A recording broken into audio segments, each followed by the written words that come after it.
शादी हो रही है इसलिए सभी लोग खुशी से तैयारी कर रहे हैं। ए जी, आपके आने तक मैं यहीं बैठकर वेट करूं क्या?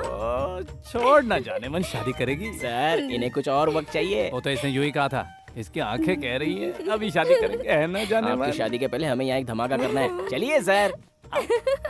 क्या सर, एक्शन की तैयारी कर रहे हो क्या?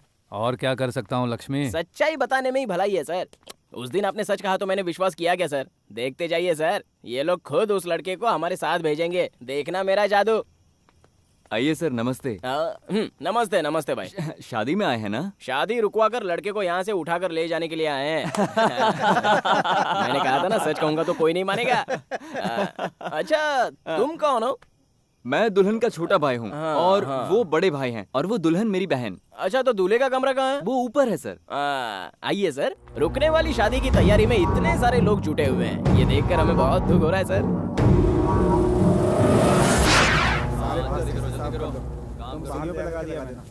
हम जिस काम से आए हैं उसे तुरंत पटा लेते हैं, लड़के को ऐसे ले जाएंगे किसी को पता ही नहीं चलेगा सर। आइए सर, मैं हूं ना आपके साथ। ए, तू रो क्यों रहा है प्यारे? अशोक वाटिका में सीता माँ की तरह गुमसुम क्यों बैठा है? तुम्हारा फोटो मैं मुझे इससे शादी करना चाहता हूँ और शादी इससे हो रही है। मैं मजबूर हूँ, क्या करूँ? तुम्हारी तकलीफ मैं समझ रहा हूँ। कैसे? वो बहुत लंबी कहानी है, छोड़ना। I know sir. Cool sir, cool. ठीक है, चल प्यारे चलते हैं। लेकिन कहाँ? उन लोगों को पता चल गया तो मार देंगे। किसे यार? इन्हें। तू भी ना। छोटे, पूंछ दबाकर भागने का जमाना गया। आज का दौर दिमाग वालों का है। इनके अंदर ताकत है लेकिन हमारे अंदर ब्रेन है ना। चल। अच्छा ये बताओ, तुम दोनों में बॉस कौन है? बॉस कोई भी हो, तुझे क्या करना है? जब से हम आए हैं हम दोनों में से ज्यादा बात कौन कर रहा है?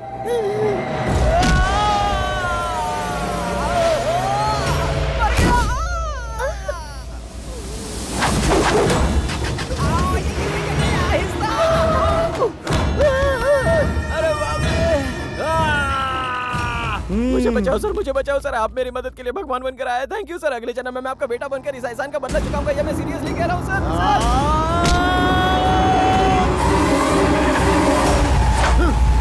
पकड़ो उसे।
कौन है ये सब? मैं घर पर थी, यहाँ कैसे पहुँच गई? और ये सब हो क्या रहा है?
पसंद न होने पर भी जबरदस्ती जिस लड़के से आप शादी करवा रहे हैं, मैं जान सकता हूं उसका बाप कौन है?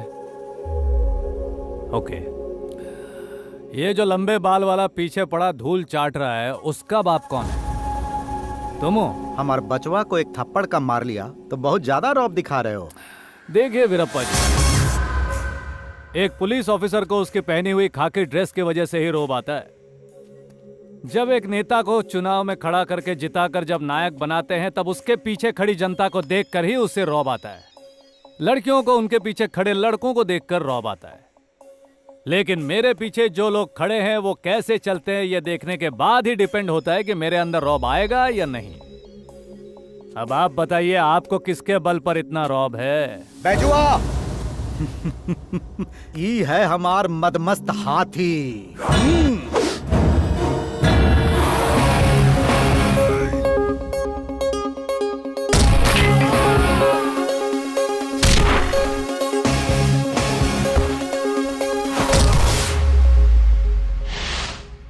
हाथी कितना भी उछल कूद क्यों न करे, उसे महावती संभालता है। वीरा विश्वा कालिया, इन लोगन के साथ हम बहुते शेर का शिकार किए हैं। गुड वीरप्पा जी, वेरी गुड। लेकिन कुछ शेरों को ना छोड़ने में ही भलाई होती है। पूछिए क्यों? क्यों? शिकार करने वाले ही शिकार हो जाते हैं वीरप्पा। Thank you. ये मेरा स्टेटस है वीरप्पा। अगर तुम्हारे आदमियों में से किसी ने इसे छू लिया तो समझो मैं हार गया, और अगर इसे पहन लिया तो समझो मैं मर गया।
उस लड़के के साथ हमारी बिटिया की शादी होने वाली है।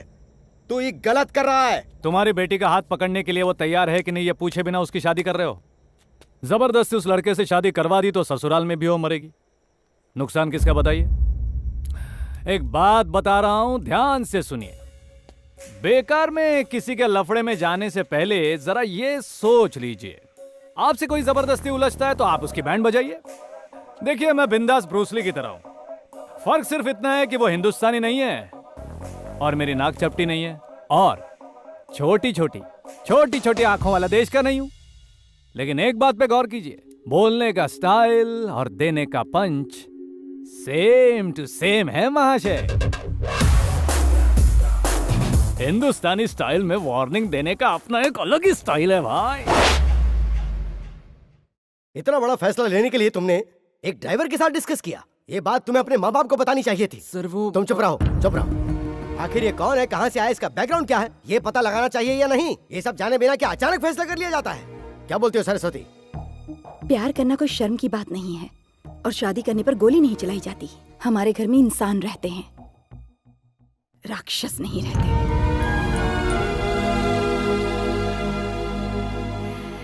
तुम हमारे प्यार की निशानी हो और तुम्हारे प्यार की हम इज्जत करते हैं। तुम अपनी बिटिया के प्रेम को इतना इज्जत करते हो, लेकिन हमारी बिटिया की शादी इसी की वजह से रुक गई। सपना में भी कोई अगर हमारी बेइज्जती करता है तो सुबह उठते ही भगवान को हाथ जोड़ने से पहले हमारे चौखट पर आकर हमसे माफी मांग लेता है। हमारे लोगों के सामने हमारी शान, हमारी इज्जत इसने मिट्टी में मिला दी। हमारी जिंदगी को एगो अखाड़े में पस्त पहलवान की तरह इसने कर दिया। अगर शादी नहीं हुई तो हमारे लोगों के सामने हमारी इज्जत कहाँ रह जाएगी, और अगर हम चुप रह गए तो बेइज्जती के दर्द से हमारी जान चली जाएगी। वकील साहब, आप तो एक वकील है ना, तो कोई जवाब दीजिए। अरे न्याय कीजिए ना।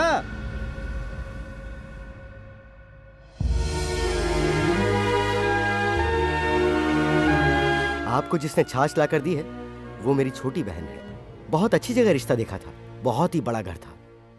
इतने अच्छे घर में जा रही ये बात जानकर मुझे बहुत खुशी हुई थी, पर अफसोस उस लड़के के दिल में मेरी बहन के लिए जगह है या नहीं ये जानने की कोशिश नहीं की। एक पढ़ा लिखा लड़का घर में बैठा हो तो हम उसे घर से निकाल भी सकते हैं, लेकिन एक जवान लड़की अगर शादी के बाद मायके में ही रह जाए तो उसे कैसे निकाल सकते हैं?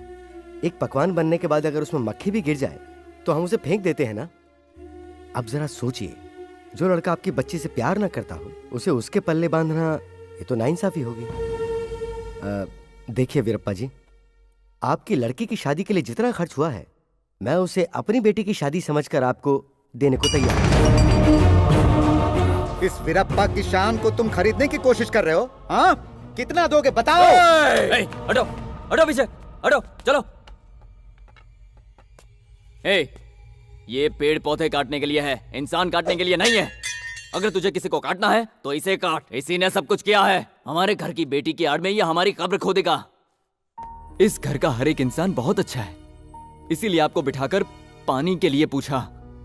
अगर उसकी जगह हम होते ना तो बोटी बोटी काट कर फेंक दिए होते। आई एम सॉरी सर, मेरी बहन की शादी रुक गई, इसको